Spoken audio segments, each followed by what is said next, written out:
রহমতে ভরে গেল। সবাই ইফতারের জন্য একসাথে বসলো। হযরত হাসান ও হুসাইন রাদিয়াল্লাহু তাআলা আনহু 2টি করে খেজুর দিল।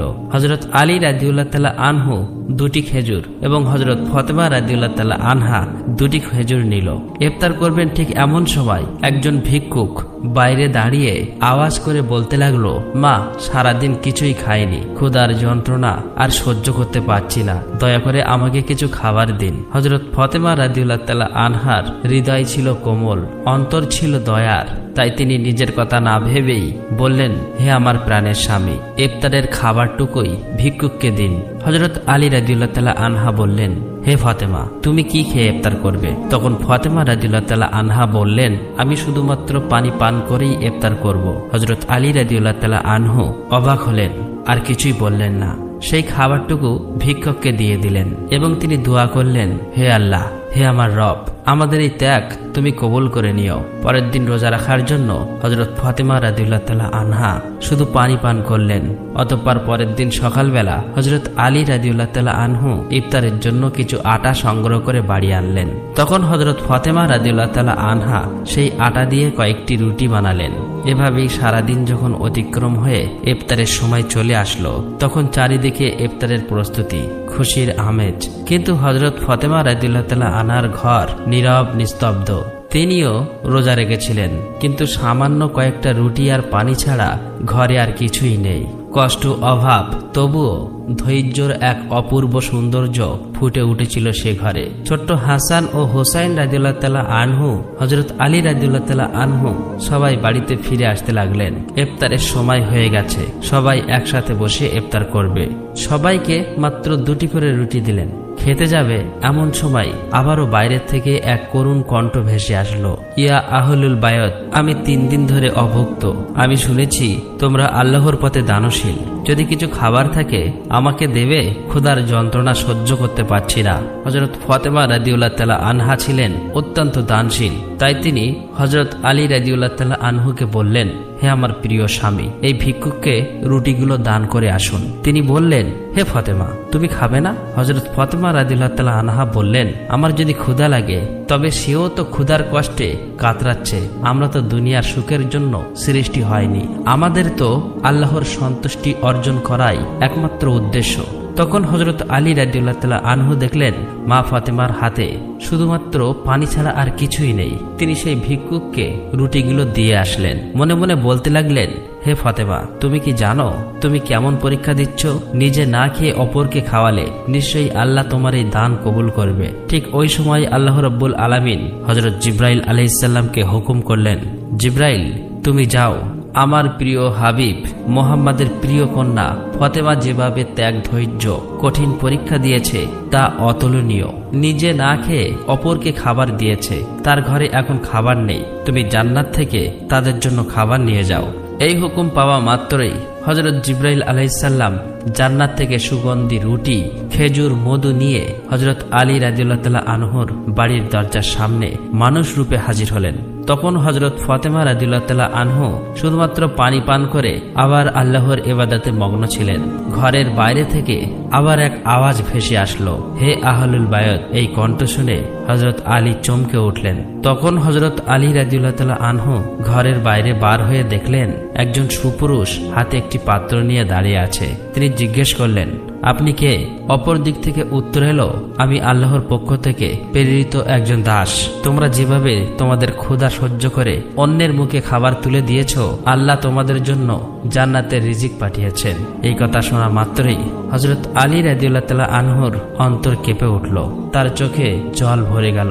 অতঃপর জিবরাইল আলাইহিস সালাম খাবারগুলি দিয়ে সেখান থেকে বিদায় নিলেন। তখন হযরত আলী রাদিয়াল্লাহু তাআলা আনহু খাবারগুলি নিয়ে ঘরে প্রবেশ করলেন এবং বললেন, হে ফাতিমা, দেখো দেখো দেখো, আমাদের রব কত মহান, আমাদের জন্য জান্নাত থেকে রিজিক পাঠিয়েছেন।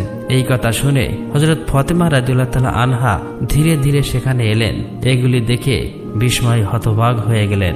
এক মধুময় নয়নে ওই পাত্রের দিকে তাকিয়ে রইল আর মনে মনে ভাবতে লাগলেন, হে আল্লাহ, তুমি কতই না মহান। তিনি বুঝতে পারলেন এটি কোনো সাধারণ খাবার নয়। এত সুগন্ধি রুটি, মধু, খেজুর, এ তো জান্নাতের খাবার। এদিকে শিশু হাসান এবং হোসাইন রাদিয়াল্লাহু তাআলা আনহু সেখানে এসে বললেন, আম্মাজান, এই খাবারগুলো কাদের এবং কোথা থেকে এসেছে? তখন হযরত ফাতেমা রাদিয়াল্লাহু তাআলা আনহা তাদেরকে বললেন, বাবা, খাবারগুলো আমাদের মহান আল্লাহ রাব্বুল আলামিন আমাদের জন্য জান্নাত থেকে খাবার পাঠিয়েছেন। হযরত হাসান এবং হোসাইন রাদিয়াল্লাহু তাআলা আনহু বললেন, আম্মাজান, এটা কি সত্যি? তিনি বললেন, বাবা, এটা সত্যি, এটি আল্লাহর রহমত। সেই সময় হযরত ফাতেমা রাদিয়াল্লাহু তাআলা আনহার চোখে জল টলমল করছিল। তখন তারা সবাই আল্লাহর শুকরিয়া আদায় করলেন। খাবার মুখে দেওয়ার পরই তাদের চোখ থেকে অশ্রু ঝরে পড়ল। এই খাবার ছিল আল্লাহর ভালোবাসার প্রমাণ। অতঃপর পরের দিন সকাল থেকেই সমগ্র মদিনার অলিতে গলিতে এই খবর প্রকাশ হয়ে গেল যে হযরত ফাতেমা রাদিয়াল্লাহু তাআলা আনহার ঘরে আল্লাহর পক্ষ থেকে জান্নাত থেকে খাবার এসেছে। এমনকি স্বয়ং রাসূল সাল্লাল্লাহু আলাইহি ওয়াসাল্লামও জানতে পারলেন। এই খবরটি পেয়ে অনেকেই অবাক হলেন, অনেকে আনন্দিত হলেন, আবার অনেকের ঈমান আরো মজবুত হলো। কিন্তু অন্যদিকে অনেক মুনাফিক যারা সন্দেহপ্রবণ ছিল, তাদের এই কথাটি কোনো মতেই বিশ্বাস হচ্ছিল না। তাদের মধ্য থেকে একদল লোকের কাছে গিয়ে বলল, তোমরা কি সত্যি বিশ্বাস করো যে জান্নাত থেকে খাবার আসতে পারে? তখন ওই লোকগুলো বলল, আল্লাহ তাআলা চাইলে সবকিছু সম্ভব, কিন্তু শুধুমাত্র ফাতেমার জন্য কেন জান্নাত থেকে খাবার আসবে? এইসব সন্দেহপ্রবণ কথা ধীরে ধীরে মদিনার অলিতে গলিতে ছড়িয়ে পড়ল। যখন মুহাম্মদ সাল্লাল্লাহু আলাইহি ওয়াসাল্লামের কানে এই খবরটি পৌঁছালো, তখন তিনি সবার উদ্দেশ্য করে বললেন, হে মদিনাবাসী, তোমরা কি বিশ্বাস করো না যে আল্লাহ তার বান্দাদের জন্য অলৌকিক ব্যবস্থা করতে পারেন? যদি আল্লাহ মেরাজের রাতে আমাকে জান্নাতে নিয়ে যেতে পারেন, তবে তিনি কি আমার কন্যার জন্য জান্নাতের খাবার পাঠাতে পারেন না? আমার কন্যা ফাতেমা জান্নাতের নারীদের সর্দারিনী। আল্লাহ তাকে যে মর্যাদা দিয়েছেন তা অতুলনীয়। এই ঘটনা সেই মর্যাদার একটি নিদর্শন।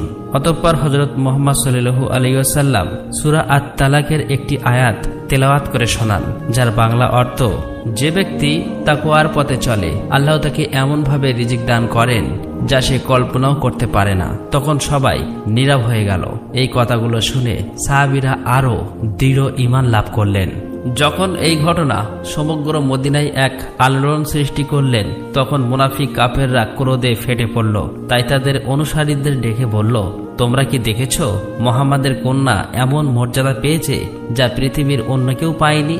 যদি এই ঘটনা আরো প্রচার হতে থাকে, তাহলে মানুষের ঈমান আরো শক্তিশালী হবে এবং আমাদের ষড়যন্ত্র ব্যর্থ হয়ে যাবে।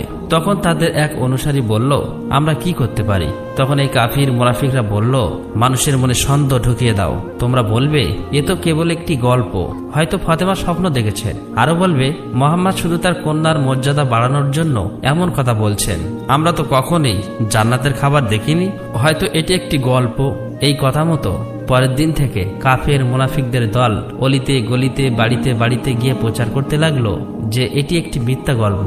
এভাবেই প্রচার করতে করতে একদল সাহাবীদের কাছে গিয়ে বলল, শুনুন ভাইয়েরা, আপনাদেরকে বোকা বানানো হচ্ছে, এটি সত্যি ঘটনা নয়, এটি মিথ্যা ঘটনা। তখন ওই সাহাবীরা বলল, যিনি আমাদের জন্য কোরআন অবতীর্ণ করেছেন তিনি কি জান্নাত থেকে খাবার পাঠাতে পারেন না? আর মুহাম্মদ সাল্লাল্লাহু আলাইহি সাল্লাম তো আল্লাহর প্রিয় রাসূল, তিনি কখনোই মিথ্যা কথা বলেন না। অতএব তাদের ঈমানের কাছে ওই কাফেররা হেরে গেল। এভাবেই এই দণ্ড ধীরে ধীরে ছড়িয়ে পড়তে লাগলো।